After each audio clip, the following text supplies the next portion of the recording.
দাও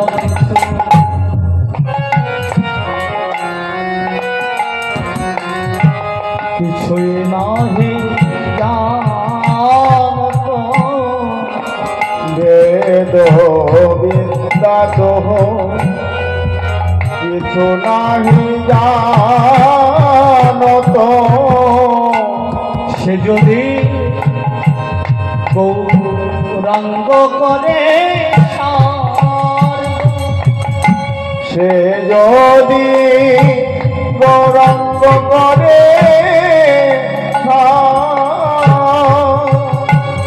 ঠাকুর লোচন আনন্দে ভনে অবশ্যই সে সকলেই জানে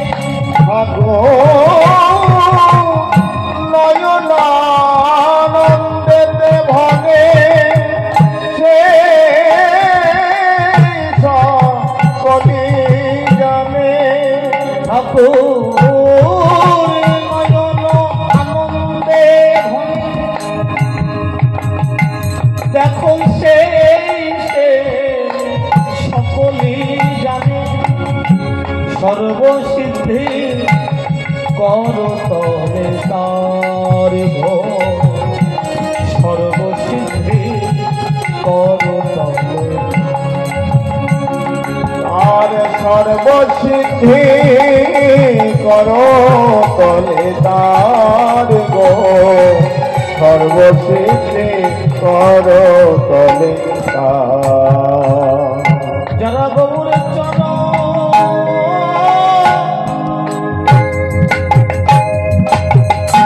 করে গো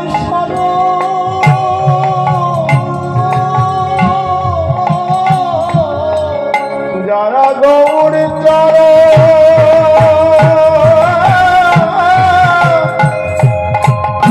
করে গো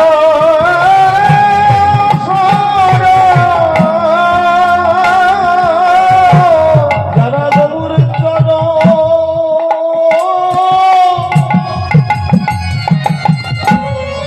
করে গো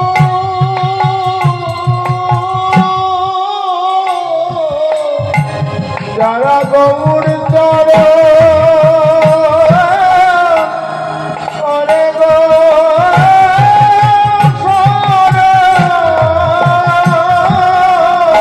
অবশেষে দিয়ে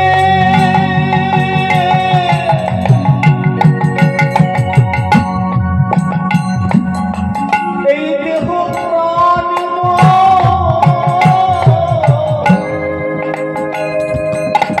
যারা গৌর চরণ করে গো অবসরে দিয়ে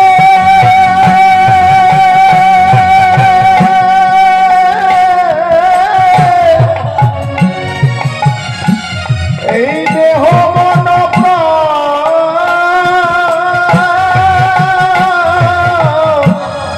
আমার গৌর চর করে গো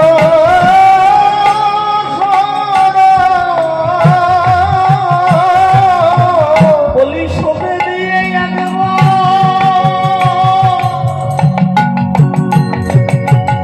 তাদের জীবন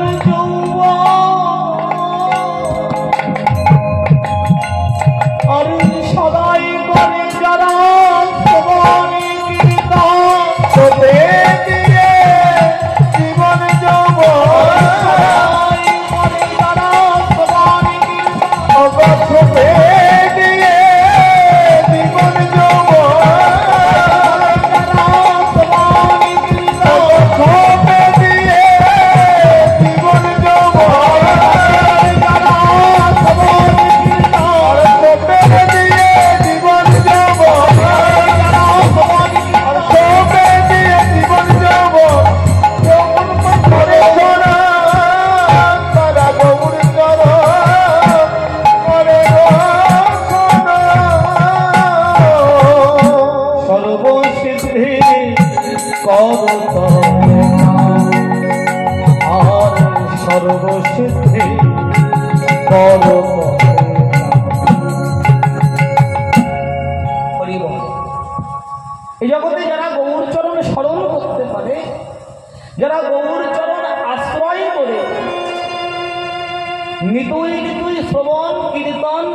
পারে একমাত্র তারাই গৌর হরির কৃপা সম্পদ লাভ করে।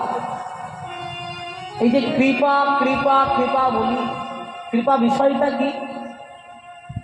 এই কৃপার নাম হচ্ছে করে পাওয়া। কৃপা কিন্তু ভয় দান নাহি হয়, সাধিয়া পাইতে হয় তারে, করমের ঘরে মন রাখো ধরে এ দাস কনিলে। যদি কৃপা পেতে হয় তোমাকে কর্ম করতে হবে, নাকি? এই যে শিকলটা বাজছে, এখন আমি আপনি যদি এই শিকলের কাছে গিয়ে সারাদিন মাথা কুটে কুটে বলি, শিকল তুমি একটু আমাকে বাজনা শিখিয়ে দাও, তুমি একটু আমাকে বাজনা শিখিয়ে দাও, শিকল পারবে আপনাকে বাজনা শেখাতে? যদি শিকলের বাজনা আপনাকে শিখতে হয়, একজন উপযুক্ত গুরুর কাছে গিয়ে বাজনা শিখে শুধু শিখলেই হবে না। একদিন গুরুদেব বলল, শুনে এসে খাতায় লেখা থাকলো, আর 10 দিনের মধ্যে খোলে হাত দিলাম, তা করলে হবে না। কর্ম করতে হবে প্রতিনিয়ত, সকাল সন্ধ্যা ওটাকে তোমার সাথে সাথে সাথে সাথে ওই বাজনা কিঞ্চিত তোমার হস্তগত হলেও হতে পারে, কিন্তু কর্ম করা চাই। তেমন জানতে হবে এ জগতে কোনো কাজই বসে থাকলে হয় না, সেটা খোল বাজনাই হোক আর যাই হোক। কর্ম করতে গেলে যদি কৃপা পেতে হয় কর্ম তোমার করতে হবে। এই নববিধা ভক্তির প্রথমেই হচ্ছে কি? শ্রবণ কীর্তন, নাকি? নববিধা ভক্তি, ভক্তির 64 অঙ্গ, তার মধ্যে কমতে কমতে কমতে কমতে আসলো কোথায়? নববিধা ভক্তি। এই নবকারের ভক্তিও আবার কলিযুগের জীব করতে পারে না। এই নবকারের ভক্তি যাজন কিন্তু কলিযুগের জগতে তো করতে পারে। একমাত্র আমরা মহাভারতে দেখেছি রাজা অম্বরীশ নববিধা ভক্তি পালন করেছে, তাই না? অম্বরীশ মহারাজ এত ধার্মিক রাজা ছিলেন, 1 বৎসর কাল একাদশীর ব্রত পালন করছে। ভালো করে শুনে, এই যে কালকে একাদশী গেল, 1 বৎসর কাল একাদশীর ব্রত পালন করতে করতে 1 বৎসরের শেষে যে একাদশী, সেই একাদশীর শেষে যে দ্বাদশী, ওই দ্বাদশী মহারাজ অম্বরীশ মহা আনন্দের সাথে উদযাপন করছে। ঠিক এমন সময় মহারাজের রাজসভায় এসে পদার্পণ করলেন দুর্বাসা মুনি।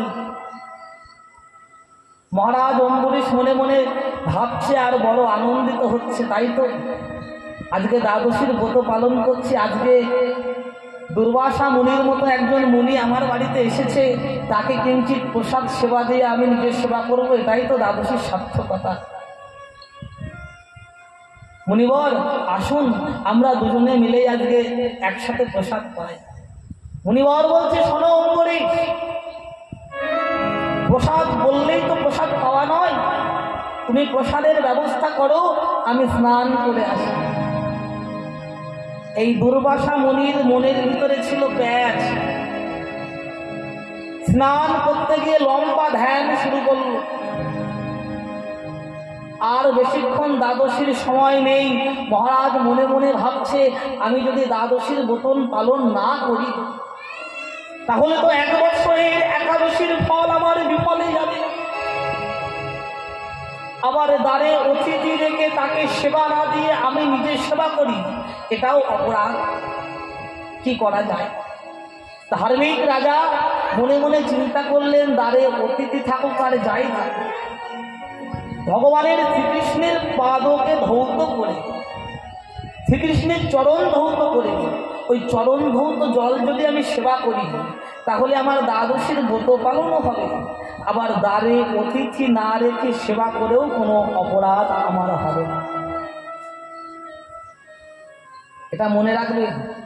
একাদশীর পরের দিন দ্বাদশী যদি সময় মতো পালন না করা যায়, একাদশী ব্রতের কোনো ফল থাকে না। যদি হাতের কাছে কিছু না থাকে, ভগবান গোবিন্দের চরণ ধৌত জল পান করলেও আপনার দ্বাদশীর পালন হবে। আস্তে দুর্বাসা মুনি ধ্যান যজ্ঞে জানতে পারল যে আমাকে সেবা না দিয়ে অম্বরীশ মহারাজা নিজে নিজে ভগবান শ্রীকৃষ্ণের পাদধৌত জল সেবা করছে। যেমনি ভাবা তেমনি কাজ। উপস্থিত হলেন দুর্বাসা মুনি। মহারাজ, তোমার এত হীন বুদ্ধি, তোমার এত নিচু বুদ্ধি, দ্বারে অতিথি থাকা সত্ত্বেও তুমি অতিথি সেবা না দিয়ে জল পান করছো। তুমি জানো না মহারাজ আমি তোমার কি করতে পারি? এই বলে দুর্বাসা মুনি তার মাথার জট থেকে একটি জট ছিঁড়ে যেমনি ধরাতে স্পর্শ করেছে, ওই জটটার থেকে একটি প্রকাণ্ড অগ্নিকুণ্ডের সৃষ্টি হল। আর ওই অগ্নিকুণ্ড মহারাজকে তাড়তে লেগেছে আস্তে আস্তে। দুর্বাসা অগ্নিকুণ্ড তাড়ছে কাকে? অম্বরীশ মহারাজ। কিন্তু এই অম্বরীশ রাজা এত ভক্ত ছিল, এই অম্বরীশ রাজাকে রক্ষা করার জন্য ভগবান তার চক্রকে সারা জীবন রেখে দিয়েছে।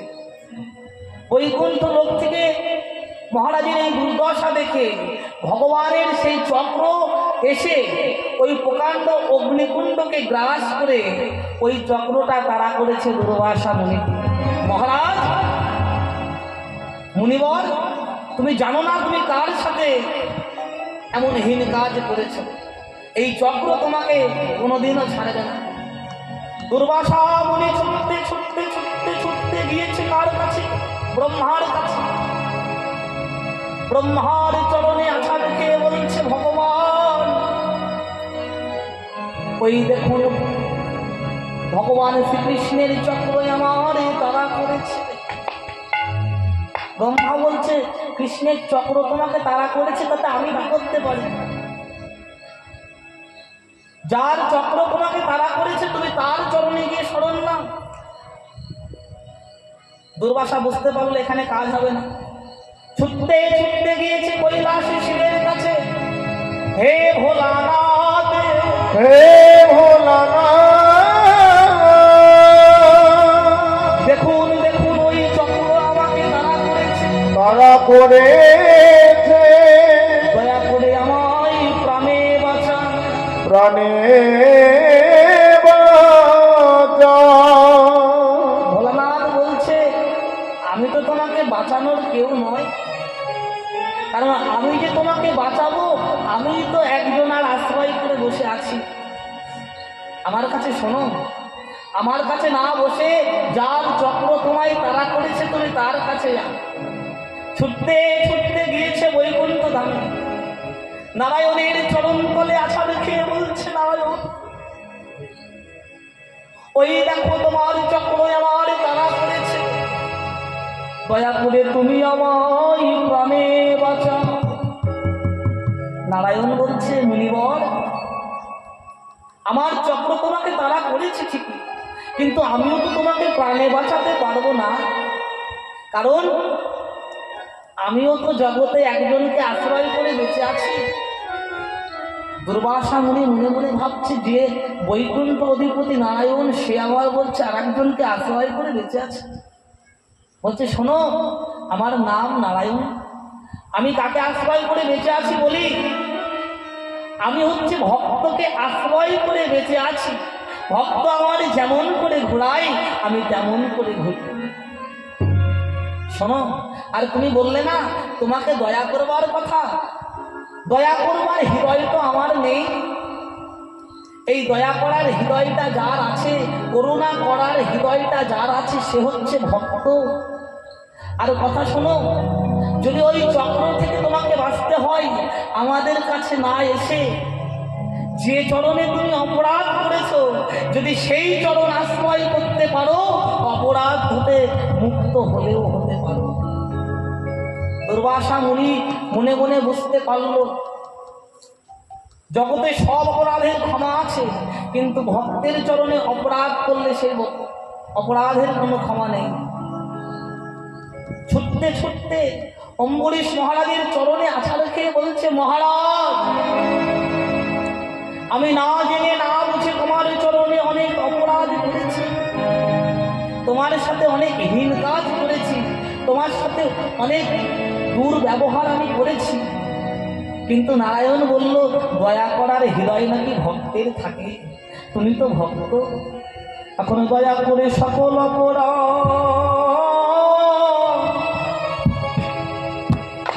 অপরাধে ক্ষমা করো।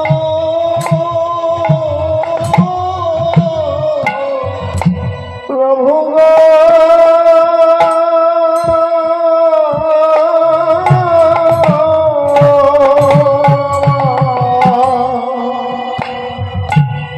সকল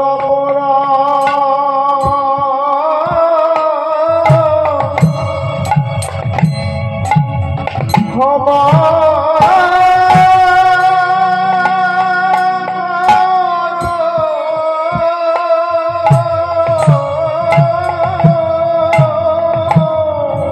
বলি আমি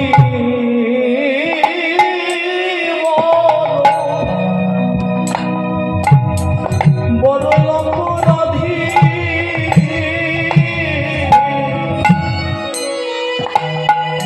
দয়া করে সকল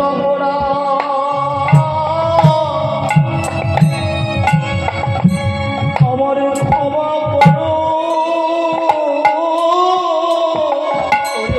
এ জগতে আমি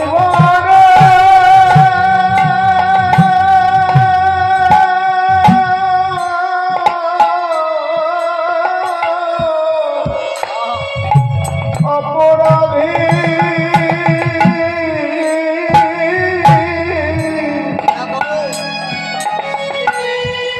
আমার সকল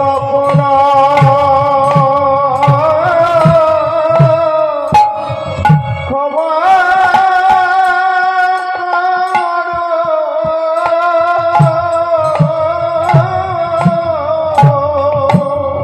বলি আমি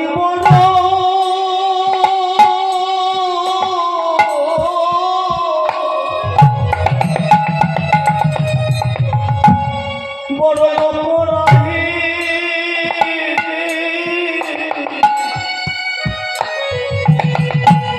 এখন আমার সকল অপরাধ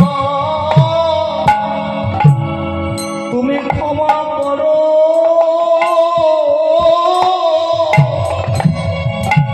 এ জগতে আমি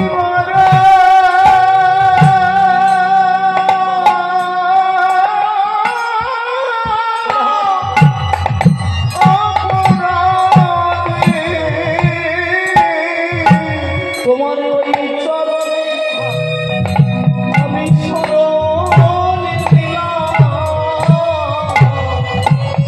প্রভু আমার সকল ক্ষমা তোমার ওই আপন চরণে আমি শরণ দিলাম। প্রভু আমার সকল ক্ষমা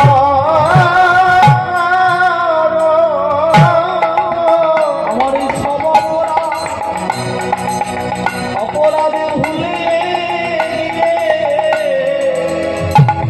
প্রভু তোমার চরণে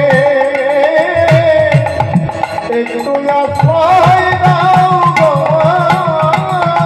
আমার আর বলা হয় কি নয়, প্রভু তোমার ওই চরণে আমার একটু আশ্রয় দাও গো। শরণ নিলাম। তোমার ওই চরণে আশ্রয় দাও গো। শরণ নিলাম। তোমার ওই চরণে আশ্রয় দাও গো। শরণ নিলাম। প্রভু আমার সকল ক্ষমা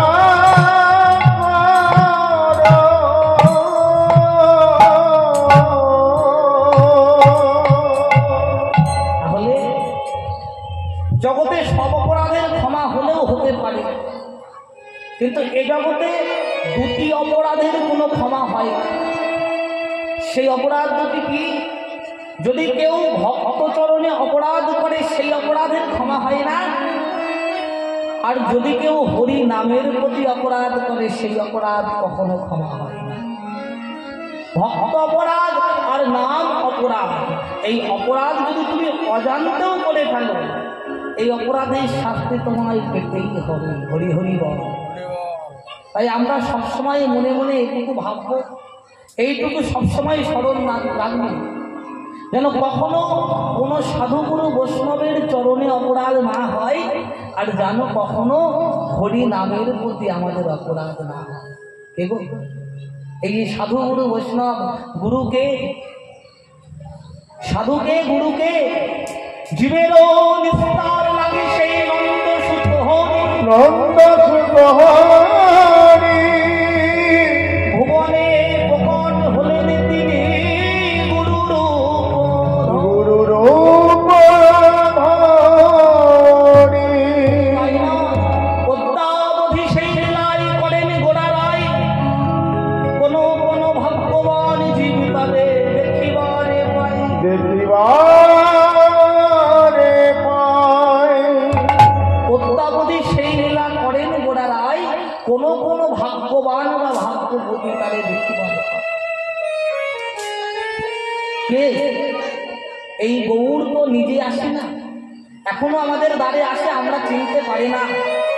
ওই সাধুগুরুর ভিতরেই আমার গৌর গোবিন্দের বিরাজ, ওই সাধুগুরুর হৃদয়ে আমার গৌর গোবিন্দের বসবাস, তাই না? ভগবান শ্রীকৃষ্ণ নিজে বলেছে, ভক্ত আমার মাতা পিতা, ভক্ত আমার গুরু, ভক্ত আমার গুরু, ভক্ত আমার নাম রেখেছে বাঞ্ছা কল্প, বাঞ্ছা কল্প। সেই ভক্তের হৃদয়ে ভগবানের সতত বিশ্রাম। তা ভক্তকে, ভক্তের চরণে যদি অপরাধ হয়, তাহলে এর শাস্তি তো আমাদের পেতেই হবে। এই শাস্তির থেকে আমাদের কেউ রোধ করতে পারবে না। সেই সতীমায়ের প্রাণ করা আজ সুরধনির তীরে এসে নবভাবের উদ্দীপন হয়েছে, আর নতুন ভাবের উদ্দীপন হয়ে কি করছে? আহা নিত্যানন্দ স্বামী নিত্যানন্দ সঙ্গে গোড়া, নিত্যানন্দ স্বামী নিত্যানন্দ সঙ্গে গোড়া। করয়ে বিচার বিচার, নিত্যানন্দ সঙ্গে গোড়া, গোড়া গোড়ায়ে বিচার করে গো, বিচার করে গো, বিচার করে গো, বিচার করে গো। আনন্দ সঙ্গে করে বিচার করে গো, ওই নিত্যানন্দ সঙ্গে করি বিচার করে গো, এই নিত্যানন্দ সঙ্গে করি বিচার করে গো, ওই নিত্যানন্দ সঙ্গে ওই করি যাবে নিমন্ত্রণে, নিত্যানন্দ সঙ্গে করি, যাবে নিমন্ত্রণে, নিত্যানন্দ সঙ্গে করি, নিত্যানন্দ সঙ্গে বলি যাবে নিমন্ত্রণে, নিত্যানন্দ সঙ্গে করি বিচার করে গো।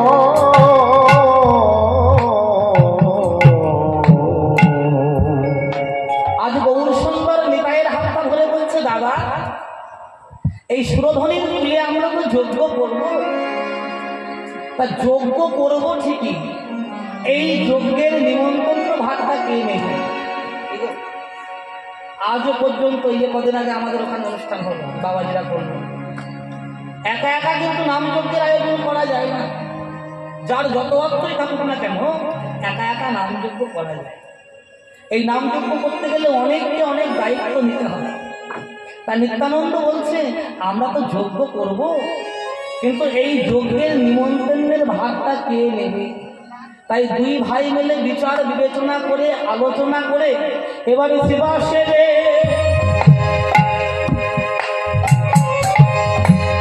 পাঠাইয়ে দিল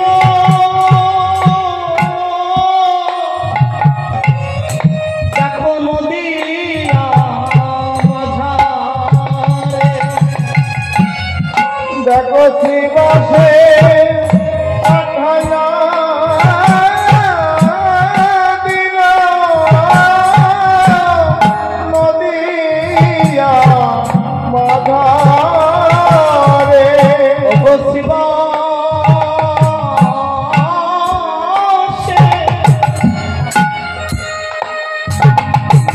পাঠাইয়ে দিল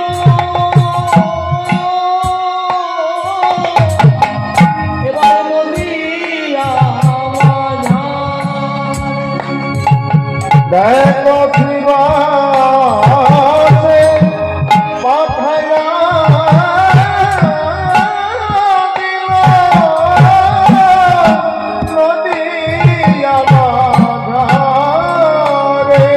বলে যাও ভক্তের বাড়ি বাড়ি, যাও ভক্তের বাড়ি বাড়ি, ভক্তের বাড়ি বাড়ি, তুমি যাও ভক্তের বাড়ি বাড়ি। এবারে বিনয় করে বলো সবাই যাও ভক্তের বাড়ি বাড়ি, আর বিনয় করে বলো সবারি, যাও ভক্তের বাড়ি আর বাড়ি। বিনয় করে বলো সবাই বলো লোকে নিখিত বাসে, বিনয় করে সবারি, বলো লোকে নিখিত বাসে, বিনয় করে বলো সবারি, বলো লোকে নিখিত বাসে, বিনয় করে বলো সবারি, বলো লোকে নিখিত বাসে, বিনয় করে বলো সবারি, বিনয় করে বলো সবারি, যাও ভক্তের বাড়ি বাড়ি। শিবাসের পাঠাইয়া দিল ওগো নদিয়া মাঝারে।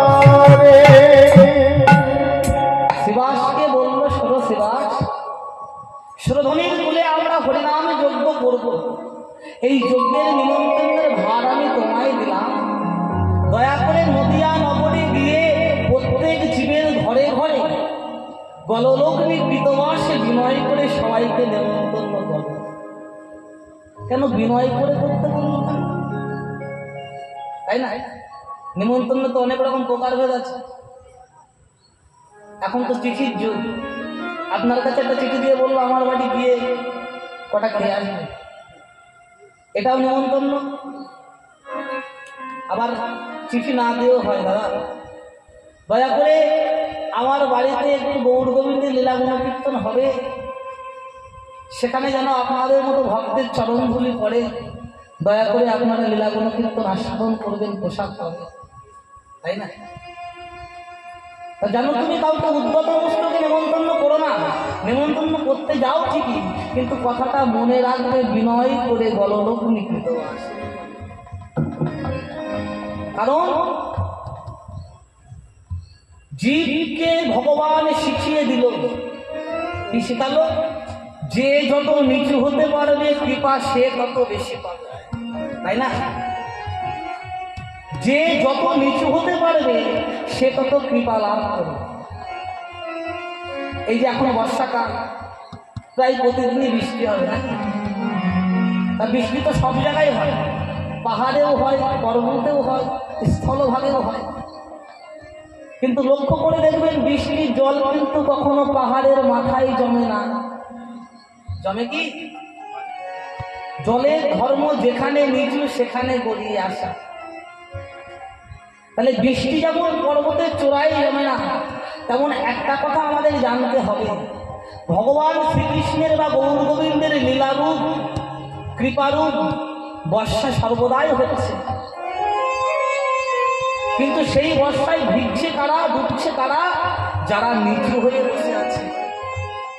আর যারা আমার আমার আমার করে দম্ভে অহংকারের সিংহাসনে বসে আছে, ভগবান শ্রীকৃষ্ণের কৃপারূপ বৃষ্টি হতে তারা বঞ্চিত হচ্ছে। হরি হরি বল।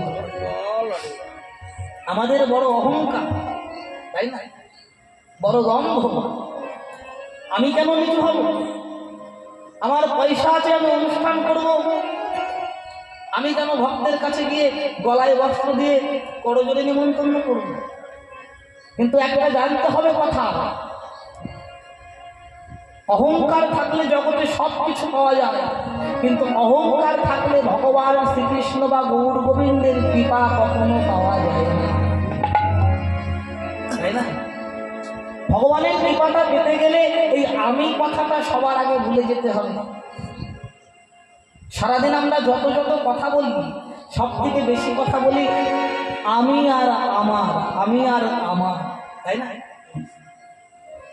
এই দেহটাকে মনে হয় আমি, আর এই দেহ সম্পর্কিত মায়াময় প্রপঞ্চ জগতে যা কিছু আছে সব কিছু যেন দেখে মনে হয় আমার আমার আমার। কিন্তু এই দুটোর একটাও কিন্তু সত্যি নয়, এই দুটোর একটাও সত্যি নয়। এই যে দেহটাকে আমি মনে হয়, আর দেহ সম্পর্কিত মায়াময় প্রপঞ্চ জগতে যা কিছু আছে আমার আমার মনে হয়, এই কাজটা মনে করিয়ে দেয় কে? সে হচ্ছে মায়া। এই মায়া হচ্ছে অন্ধকার। কৃষ্ণ হয় সূর্য সম, মায়া হয় অন্ধকার, মায়া হয় যাহা কৃষ্ণ তাহা নাই মায়ার অধিকার, মায়ার অধিকার। মায়া হচ্ছে অন্ধকার, আর এই অন্ধকারের কাজই হচ্ছে মিথ্যাটাকে সত্যি বলে প্রকাশ করা। কি একটু উদাহরণ দিলে ভালো করে বোঝা যাবে। ধরুন এই বর্ষাকালের দিন, আপনি অন্ধকারে, আপনার কাছে কোনো লাইট টাইট নেই, আপনি হাঁটতে হাঁটতে যাচ্ছেন, হঠাৎ সামনে একটা বড় সাপ দেখে আপনি চমকে উঠলেন, আরে বাবা